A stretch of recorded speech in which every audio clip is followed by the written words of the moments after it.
Hello everyone. तो कैसे हैं आप सब? आई होप आप सब अच्छे होंगे। तो आज हम लोग परसेंटेज का नेक्स्ट टाइप देखने वाले हैं। ठीक है, कॉन्सेप्ट ऑफ सक्सेशन मेथड।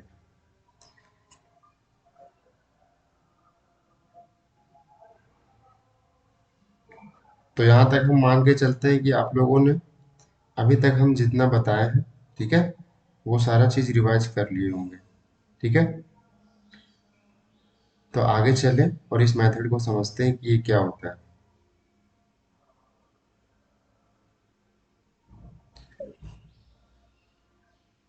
तो आज का जो है टाइप, वो टाइप नंबर 4 है। ठीक है, सक्सेशन मेथड,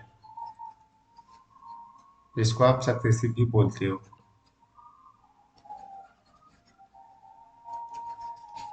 तो ये मेथड सबसे पहले समझो। मान लेते हैं कि दो पर्सन है, एक मोनू है, एक सोनू है। ठीक है, और दोनों के पास 100 100 रुपये है। इसके पास भी 100 रुपया है, इसके पास भी 100 रुपया है। ठीक, अब यहाँ पे हम लोग देखेंगे, बस लाइन को अच्छे से ध्यान से सुनना आप लोग। मोनू जो है वो 100 रुपये में से पहले 20% खर्च करता है। ठीक है, फिर 30% खर्च करता है। तो उसके पास कितना बचेगा, ये निकालना। ठीक है, यहाँ पे देखेंगे, यहाँ भी खर्च करेगा लेकिन यहाँ दूसरे तरीके से खर्च करेगा। ठीक है, तो लाइन को सुनिएगा, लाइन बहुत इंपॉर्टेंट है। अगर आप लाइन को समझ गए, ठीक, तो सवालों को बना ले जाओगे। देखो, 100 में से पहले 20% खर्च करता है।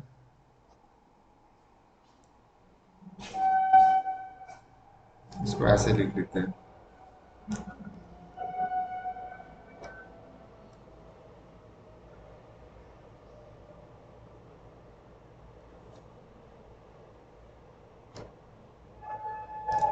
100 में से पहले 20% खर्च करता है।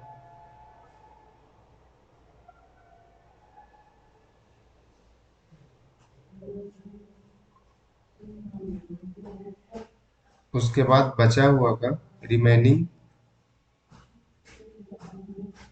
बचे हुए का 30% खर्च करता है। ठीक है, ये लाइन बहुत इंपॉर्टेंट है, ये आपको समझना है।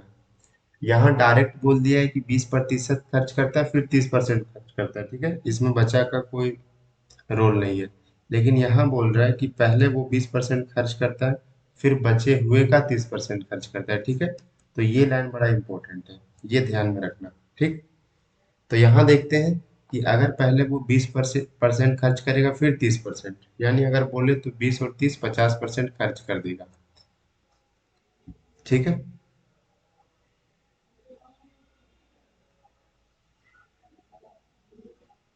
ठीक है, तो उसके पास कितना बच जाएगा?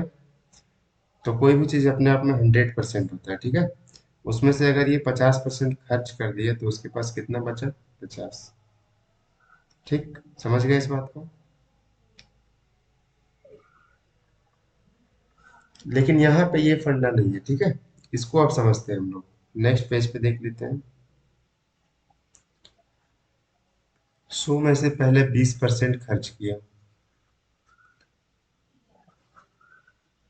ठीक है, 20% कहने का मतलब है 20 खर्च किया। ठीक, अब क्या हुआ कि बचा हुआ, तो 100 में से 20 अगर खर्च हो गया है तो कितना बचा है? 80। हाँ है ना, 80 बचा है। अब ये 80 में से फिर 30% खर्च कर रहा है। ठीक है, तो कितना बचेगा? 80 में से 30% खर्च करेगा तो 80 का 30% कितना हो जाता है? बताइए। 24। 80 में से 24 घटाओ 56। यानी कि अगर वो इस तरीके से खर्च करे कि पहले 20% खर्च करे, फिर बचे हुए का 30% खर्च करे, तो उसके पास लास्ट में कितना अमाउंट बच जाता है? 56। लेकिन इस केस में क्या था, यहाँ पहले 20% खर्च कर रहा था, फिर 30% खर्च कर रहा था, यहाँ बचा हुआ कोई रोल नहीं था। तो यहाँ पे कितना बच रहा था? परसेंट हटा दो, 50। ठीक है, तो ये रोल था। अब इसका यूज हम लोग देखेंगे कि इसको हम शॉर्ट में कैसे लिख सकते हैं। ठीक है, ये जो इतना लिखे हैं इसको हम लोग शॉर्ट में कैसे लिख सकते हैं। तो मान लो 100 रुपया पहले था। ठीक, अब उसमें से क्या हुआ, पहले एक चीज समझो। जैसे कि मान लो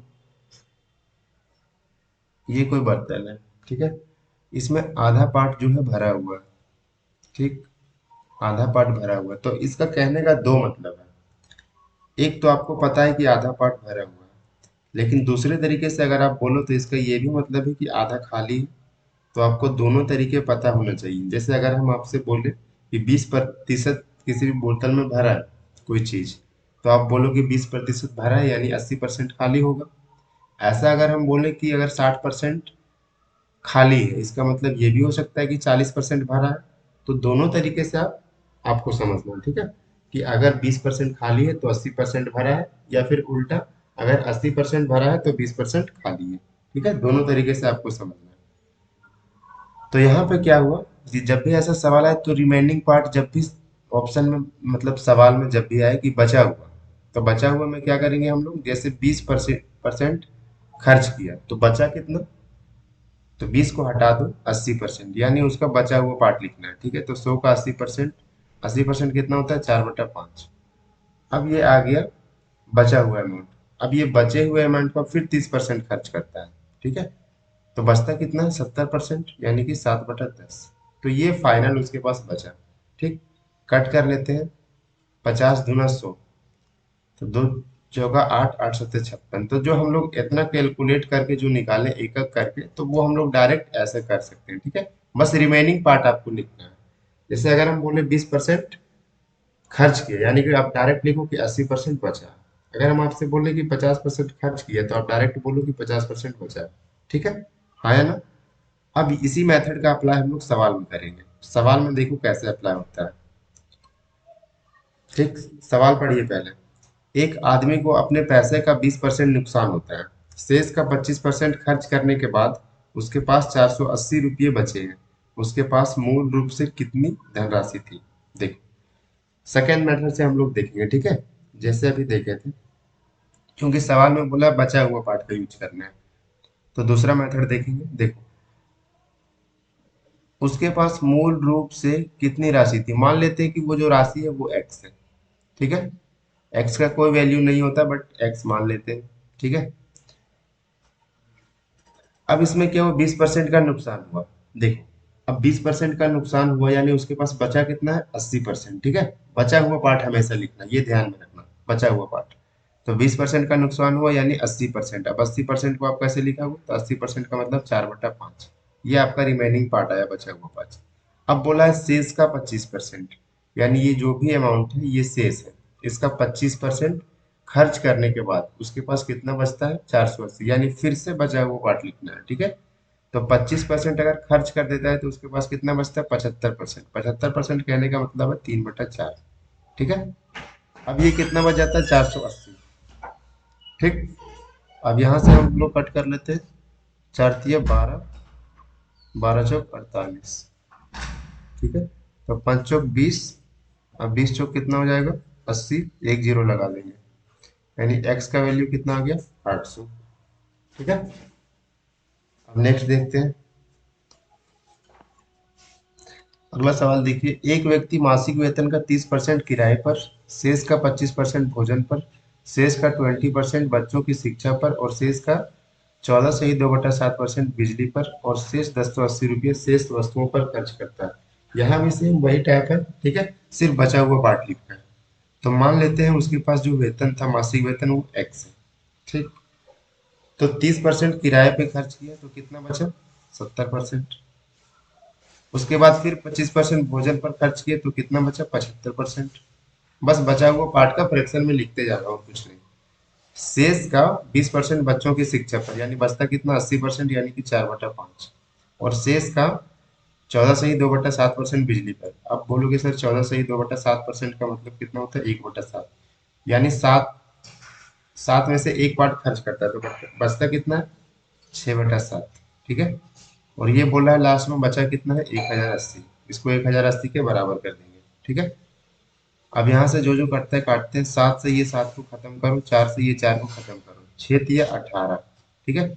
18 से ये कितना बार में चला जाएगा, 18 छक 108, इधर कितना हो जाएगा 50, तो x बराबर 50 इंटू 60 कितना हो जाएगा, 5 छक 30 और डबल जीरो यानी कि 3000। ठीक है, चलिए नेक्स्ट देखते हैं। बहुत इजी है यार, कोई दिक्कत की बात नहीं इसमें, बस एक बार आप खुद से करोगे सारा चीज समझ में आएगा। एक मशीन का कितना है, 6250 रुपया है दाम। ठीक, यह पहले वर्ष के दौरान 10%, दूसरे वर्ष के दौरान 20% और तीसरे वर्ष के दौरान 30% घट जाती है। ठीक है, 3 वर्ष के बाद मशीन का मूल्य, तो अभी प्रेजेंट में कितना है, 6250। 10% घट जाता है यानी कितना बचता है, 90% यानी कि 9/10। फिर 20% घट जाता है यानी कितना बचता है, 80% यानी कि 4/5। फिर 30% घट जाता है यानी कितना बचता है, 70% यानी कि 7/10। ठीक है, है ना जी। एक जीरो से एक जीरो हम लोग खत्म करते हैं, 2 से 2 बार में, 2 से 5 बार में, तो ये 5×5 = 25 से ये कितना बार में चला जाएगा, 25 बार में। 25 दूना कितना हो जाएगा, 50, और इधर कितना हो जाएगा, 7×9 = 63, यानी 63 को 50 से गुणा करना। ठीक है, तो कितना आ जाएगा, 3150 आ जाएगा। ठीक, तो इस सवाल का करेक्ट उत्तर हमारे पास 3150 आ गया। ठीक है, नेक्स्ट देखते हैं अब। एक सेना ने अपने 10% सैनिकों को युद्ध में खो दिया, शेष में से 10% की बीमारी के कारण मृत्यु हो गई और बाकी के 10% को भी विकलांग घोषित कर दिया गया। इस प्रकार सेना की ताकत 7,29,000 सक्रिय पुरुषों तक कम हो गई। सेना की मूल ताकत, मान लेते हैं मूल ताकत एक्स है। ठीक है, इसमें से 10% सैनिकों को युद्ध में खो दिया यानी कि बचा कितना, 90%। 90% को 9/10 लिख दिए, फिर 10% बीमारी के कारण उनकी मृत्यु होगी, तो फिर कितना बचेगा, 9/10। ठीक, फिर आगे 10% विकलांग है, तो फिर कितना बचेगा, अच्छे वाला जो है वो 90% यानी 2/10। लास्ट में टोटल बचा कितना है, 7,29,000। इसको इसके बराबर कर देंगे। अब 9 का क्यूब कितना होता है, 729, इससे ये एक बार में कट जाएगा। ठीक है, तो x का वैल्यू कितना आ गया, इधर 3 और इधर 3 यानी 1 पे 6 जीरो। ठीक है, चलिए आखिरी सवाल देखते हैं। यदि कोई व्यक्ति अपनी आय का 40% भोजन पर, 20% घर के किराए पर और शेष का 70% बच्चों की शिक्षा पर खर्च करता है, तो उसके पास कितने प्रतिशत धनराशि बची। मान लेते हैं उसके पास पहले जो था वो एक्स था। ठीक है, उसमें से 40% भोजन पे, तो कितना बचा, 60 यानी कि 3/5। 20% यानी कितना बचा, 80, तो 4/5। फिर 70% बच्चों की शिक्षा पर, तो कितना बचेगा, 30% यानी कि 3/10। ठीक है, और लास्ट में उसके पास बचा कितना, तो मान लेते हैं वाई बचा। ये शुरू का है और ये लास्ट का है। ठीक है, काट लेते हैं जो जो कटता है। देखो, अब यहाँ पे हम एक चीज गलती किया, बोलोगे कैसे, तो यहाँ पे गलती कहाँ पे हुआ है, पहला जो है वो 40% भोजन पर और फिर बचा हुआ का नहीं बोला है। ठीक है, बचा हुआ का नहीं बोला है, तो ये 40 और 20 दोनों एक साथ लिखेंगे 60%। ठीक है, ऐसे ही गलती आपसे भी हो सकता है, तो ध्यान रखना है कि कहाँ पे हमको रिमेनिंग पार्ट बोला है। ठीक है, वो ध्यान में रखना है। तो रिमेनिंग पार्ट जब बोले बचा हुआ पार्ट, तब भी आप बचा हुआ पार्ट लिखो, वरना ऐसे नहीं लिखोगे। तो बोला आय का 40% भोजन पर, और यहाँ पे ऐसा नहीं बोला है कि बचा हुआ का 20%। ठीक है, तो हम लोग बचा हुआ का नहीं लेंगे, 40% और 20% 60% लेंगे, यानी बचेगा कितना, 40% यानी कि 2/5। ठीक, तो 2 से ये 5 बार में चला जाएगा, तो x ये पहले वाला है, बट्टे में ले आओ y को, और ये 5×5 = 25, ऊपर चला जाएगा और नीचे 3, यानी पहले जब 25 था, तो अभी कितना बच रहा है, 3, यानी 25 में से 3 बच रहा है। ठीक है, परसेंटेज बोला है तो 100 से गुना करो, परसेंटेज का साइन लगा दो, 25 चौका 100, 4×3 = 12%। तो 12% इस सवाल का करेक्ट उत्तर है। ठीक है, चलिए तो मिलते हैं नेक्स्ट वीडियो में, तब तक के लिए thank you, love you all, bye guys.